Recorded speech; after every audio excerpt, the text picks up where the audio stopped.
Tell us about what was going on in your life just around the time you decided to make that jump. You know, I'm a join Inglewood family. It's official now. What was going on in your personal life, and how did you make that jump? Well, I grew up in Inglewood all my life. I went to Warren Lane Elementary. So either my friends, they had cousins or brothers who were involved in the gangs. And after school, we ditching, or we going to my friend's house to, to actually look at what I used to call the big homies that was on the block. So that fascinated me.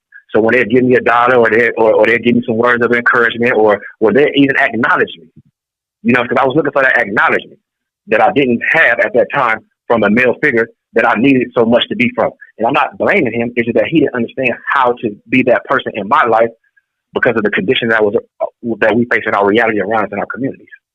Before I came out the porch, it happened in stages. And it was a number of things that was transpiring in my life. I think I'm growing up as a young adolescent. My brain's not fully developed. I'm learning different things that I think that I want. I really don't know what I want at this time of my life. I'm looking for somebody to give me that guidance, that male figure to give me that guidance. So I went to the streets. So therefore, it happened in stages. It was first hanging out. Then I'm going to the park. Then I'm going to the girl's house. So I just want to go ditch. And then, then here come the initiation. But then after initiation, everything else just flowed. Everything else became second nature. What I mean by that is like, okay, I lost the sense of self. What I mean by that is like, once you start understanding the knowledge of self, then you understand that when God raises, he raises to be a human being, not to be like animals. But man, we have degenerated to become like animals. We start becoming like animals in human form. So once I joined the gang life, all the morals and the values and the principles that my grandmother, my mother, my stepfather, my aunties, my uncles, my cousins, they installed in me,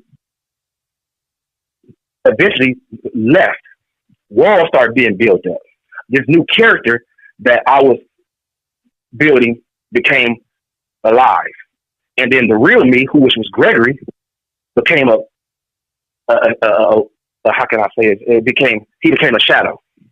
He became so much of a shadow that I didn't even realize who he was anymore. That when somebody called me Gregory, I got mad. I only wanted to be known as my gang name. I only knew who this person was. I forgot who Gregory was.